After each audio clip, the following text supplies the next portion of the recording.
I like sweets. எனக்கு sweets ரொம்ப பிடிக்கும். உங்களுக்கு ஸ்வீட்ஸ் பிடிக்குமா? அப்போ மீ டூ சொல்லுங்கள். I like ice cream. எனக்கு ஐஸ்கிரீம் ரொம்ப பிடிக்கும். உங்களுக்கும் ஐஸ்கிரீம் ரொம்ப பிடிக்குமா? அப்போது மீ டூ சொல்லுங்கள். I don't like biryani. எனக்கு பிரியாணி பிடிக்காது. உங்களுக்கு பிரியாணி பிடிக்காதா? அப்போ மீ டூ இல்லை, மீ நைதர் சொல்லணும். I don't like rice. எனக்கு ரைஸ் பிடிக்காது. உங்களுக்கும் ரைஸ் பிடிக்காதா? அப்போ மீ டூ இல்லை, மீ நைதர் சொல்லணும். ஸோ நான் ஏன் அங்கே மீ டூ சொல்ல சொன்னேன், இங்கே ஏன் மீ நைதர் சொல்ல சொன்னேன்? மீ டூ மீ நைதர் ரெண்டுமே நான் சொல்கிற விஷயத்துக்கு நீங்கள் உடன்பட்டு போகிறீங்க, நான் சொல்கிற விஷயத்தை நீங்கள் அக்ரி பண்ணுறீங்க அப்படின்னா தான் மீ டூ மீ நைதர் ரெண்டுமே யூஸ் பண்ணணும்.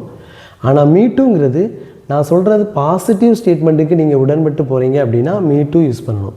நான் சொல்லக்கூடிய நெகட்டிவ் ஸ்டேட்மெண்ட்டுக்கு நீங்கள் உடன்பட்டு போகிறீங்க அப்படின்னா மீ நைதர் யூஸ் பண்ணணும். ஐ லைக் ஸ்வீட்ஸ்ன்னு சொன்னேன், அது வந்து positive statement. I like ice cream சொன்னேன், அது பாசிட்டிவ் ஸ்டேட்மெண்ட்டு. உங்களுக்கும் ஸ்வீட்ஸ் பிடிக்கும், உங்களுக்கும் ஐஸ்கிரீம் பிடிக்கும் அப்படின்னு நான் சொல்கிற அந்த பாசிட்டிவ் ஸ்டேட்மெண்ட்டுக்கு நீங்கள் உடன்பட்டு போகிறதுனால, நீங்கள் அக்ரி பண்ணுறதுனால அங்கே மீ டூ சொல்லணும். ஐ டோன்ட் லைக் பிரியாணின்னு சொன்னேன், ஐ டோன்ட் லைக் ரைஸ்ன்னு சொன்னேன், இது நெகட்டிவ் ஸ்டேட்மெண்ட்டு. இந்த நெகட்டிவ் ஸ்டேட்மெண்ட்டுக்கு நீங்கள் உடன்பட்டு போகிறதுனால, நீங்கள் அக்ரி பண்ணுறதுனால இங்கே வந்து நீங்கள் மீ நைதர் சொல்லணும். அதாவது பாசிட்டிவ் ஸ்டேட்மெண்ட்டுக்கு மீ டூ சொல்லணும், நெகட்டிவ் ஸ்டேட்மெண்ட்டுக்கு மீ நைதர் சொல்லணும். இனிமேல் நீங்கள் மீ டூ மீ நைதரை உங்களோட டே டு டே லைஃப்பில் யூஸ் பண்ணுங்கள். தேங்க்யூ.